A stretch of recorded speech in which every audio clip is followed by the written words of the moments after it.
Zdravo svima, samo koja nas u prvoj epizodi preživljavanja. Ljudi, evo pro nama se pravi svijet.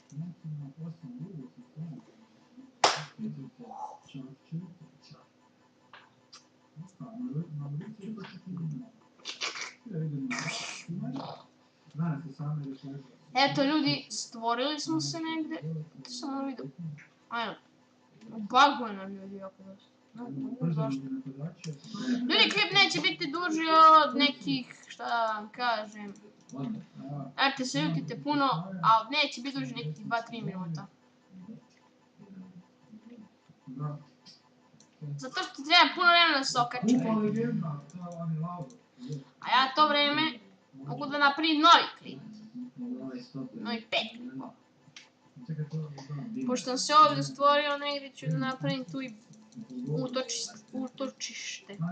Naravno, blizina je ravnica, tamo je ravnica. Vamo je ovo, vamo je ono. Ja ne moram sad baš da pazim na vrijeme.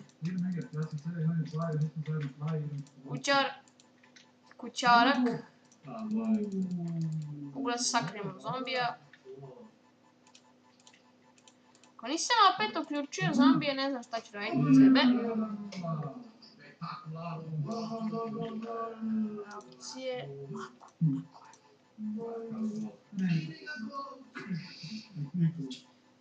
Ljudi, sada ako umrem, stvorit ću se blizu kuće.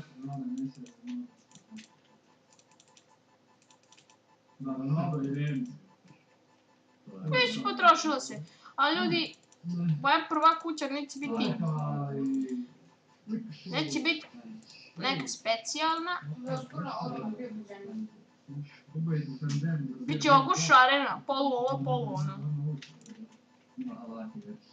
I 10 ljudi, ja sam njegov brat.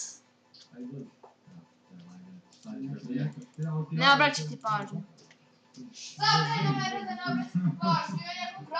Ne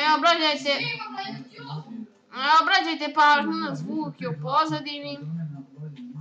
Tiše. Ljudi, već snimam 2 minute.